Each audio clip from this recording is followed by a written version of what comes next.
Welcome to jessupLEAD. My name is Daniel Gluck and I serve as the Associate Dean for Jessup School of Christian Leadership.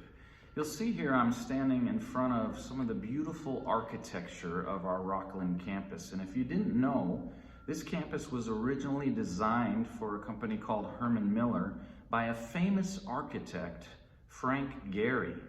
Gehry is an acclaimed and award-winning architect for building buildings like Disney Concert Hall in Los Angeles and Wiseman Art Museum in Minneapolis. If you've seen any of Gehry's work, you will see that it's anything but ordinary. Rarely does he build a wall that's actually flat and symmetric. Everything he does is just wacky and unique. If I was a contractor working for Gehry, I think I'd be the most frustrated man in the universe. Gehry embodies the idea of innovation. Today we're going to talk about the need for innovation in leadership. And if I'm honest with myself, I don't like change at all. I like to think that I'm this innovative, creative, forward-thinking leader, but when it comes down to it, I'd rather just maintain what we call the status quo.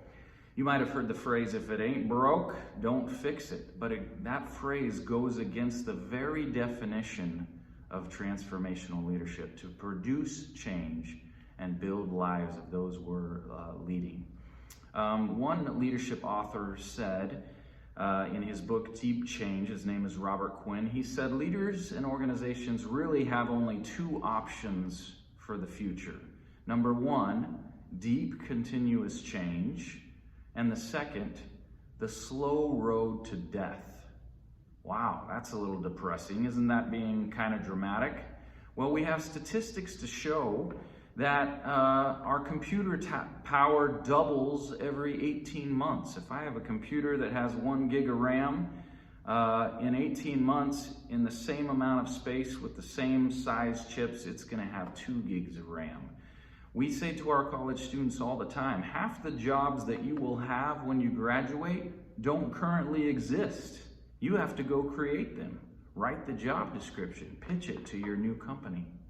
The average lifespan of an S&P 500 company in the 1950s was about 60 years. Do you know how long the lifespan is now in the 21st century?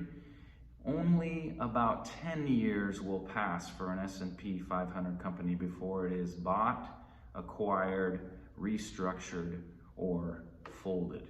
Companies that don't innovate become obsolete, and I suggest that leaders that don't innovate might do the same. So how can leaders embrace innovation? We think there's about 3 ways, and we're going to be breaking those down over the coming videos in the future weeks here. Number 1, to encourage ownership with your followers. Let them own the process and own the programs that they're building so that they will take the reins, they will take the risks, and they will move forward with your organization or your company. Number 2, a willingness to take risk. That's a hard one for me. And number 3, allowing for failure with our followers and in our organizations. A question you might ask yourself today, how am I intentionally producing change and bringing innovation to the people and organizations I lead? We would look forward to having this conversation in the future. Thank you for watching jessupLEAD.